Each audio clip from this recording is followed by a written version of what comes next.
یو خو د عمران خان دغه یې که نه ده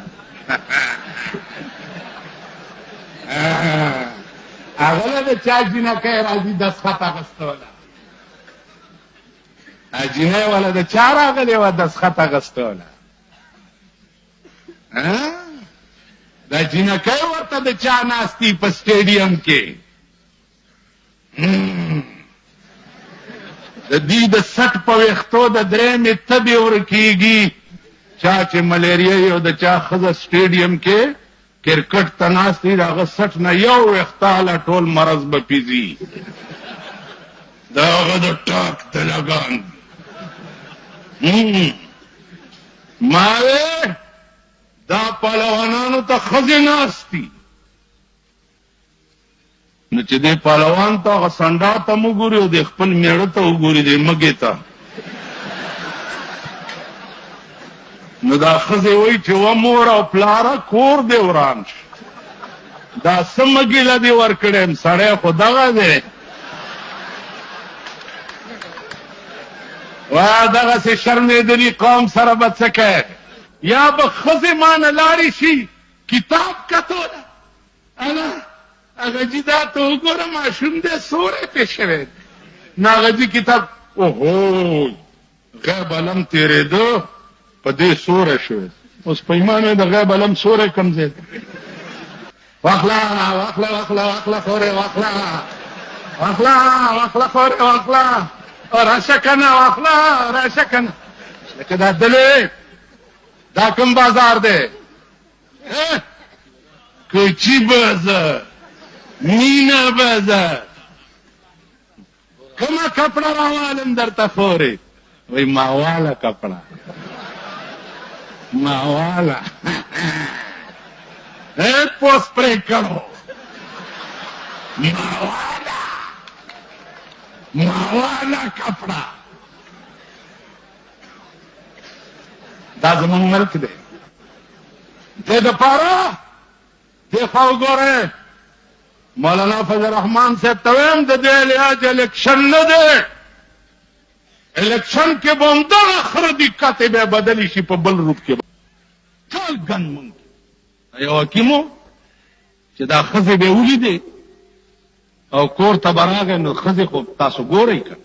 پاکستان ښځو سال جوړ کړ هغه ورځ یو وزیر ما ته وویل مولانا صاحب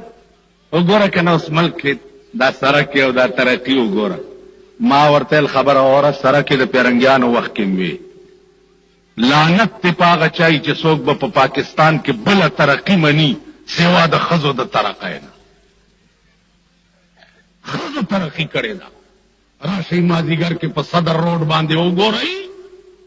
هر قسم ګډه او هر قسم غوا او میخه پکې ملاویږي بغوای موټر کې ناست دي او ښځه په دکاندارانو سره انګټې اچوي لګیایي هره بلا پکې ملاوي راشئ صدر روډ باندې وګورئ کوچي بازار کې وګورئ کیسهخانه کې وګورئ کلبونو کې وګورئ راشئ انټرکان کې وګورئ نن دا وزیران چې چا پې پوزه نه پاکوله او په کور کې اوبه چاله نشي ورکولی نن د هغه وزیرانو د لوڼو نکام په انټر کانټیننټل هوټل کې کېږي دا چا کړي دا مونږ کړي مونږ کړي ناکین به چې کور ته راغی او د ښځو حال به یې وکته ویل به مور لعنت په ښځو مور به ویل بچیه بغیر زمانه ویل ګوره مور یې مه کوه ویل بچیه څه یې کې زما په لمن مونځ کي ویل ښه یو طالب یې ورته مصلحتي کړ چې زما دا مور وتښتوه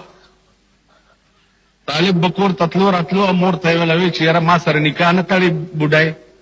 هغې ویل زه خو زړه یم ویلې خیر دی زه زړه په نکاح کوم ویل ښه ما وتښتوه بوډۍ تلی هم نه شوه په پچای کې کېنولې ده حکیم ته یې وی چې مور مې دې راضي کړه ویل ښه په پچای کې دې کېنولې خو په پلانۍ لار راشه زه به درته مخې له راځم لاندې پچای کې بوډۍ ناسته ده او په پاسې مالوچ دي چې حکیم ولا راغی طالبه څه دي وی جي مالوچ دي ته کېده دا پچای ا بوډای په د پاس نزور کوي چې پچای کې نه دی بیړه دی چې پچای کې خوا مالو چې تلری کې مور زیړ سترګې پکې نیولې ویلې مور نالت په خزو هغه ول بچي اول پما